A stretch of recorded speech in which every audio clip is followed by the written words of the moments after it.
আরেক ফেসবুক লেখক জয়নাল আবেদিন ছবি আপলোড করেছে তিশার সাথে।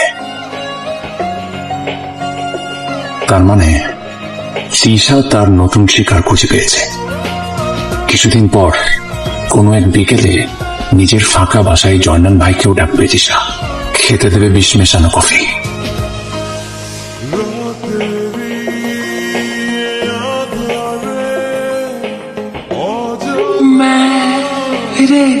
এদের দুজনকে ইদানিং প্রায় যেহেতু দেখা যায়, দেখলে মনে হয় উফ মাখামাখি প্রেম।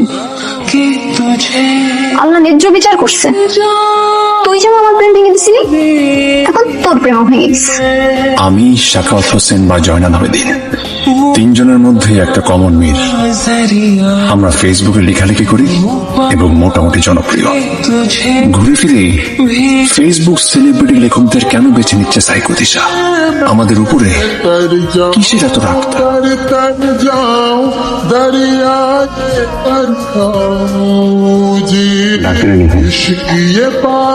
খেলে আমার ট্রিগার করে। একদিন খেলে কিছু হবে না। তেমন কিছু হবে না, শুধু এটাই আমার খাওয়া শেষ কফি হবে। কি হলো? কফি না থাক, একদিনও না খাই। আচ্ছা ঠিক আছে, অন্য কিছু খাবে? শরবত আছে, শরবত দিই? ঠিক আছে, বস।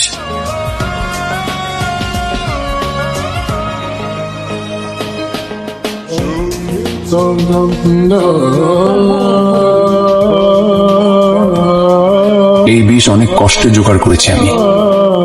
এটা ছাড়া একটা সাইকো কিলারকে থামানোর আর কোনো উপায় ছিল না আমার কাছে।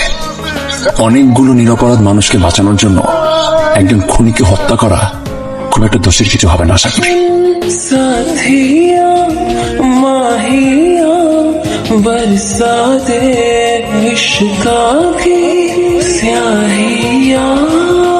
এই যে তোমার শরবত। এত হাসি খুশি একটা মেয়ে, এত প্রাঞ্জল চললে ভরপুর, হঠাৎ সুইসাইড করবে?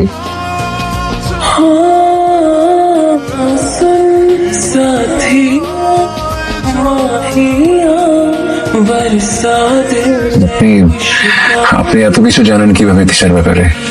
মানে প্রেম ছিল নাকি আপনাদের? প্রেম থাকবে কেন? ভাই তিশা আমার কাজিন ছিল, আমার ফুফাতো বোন।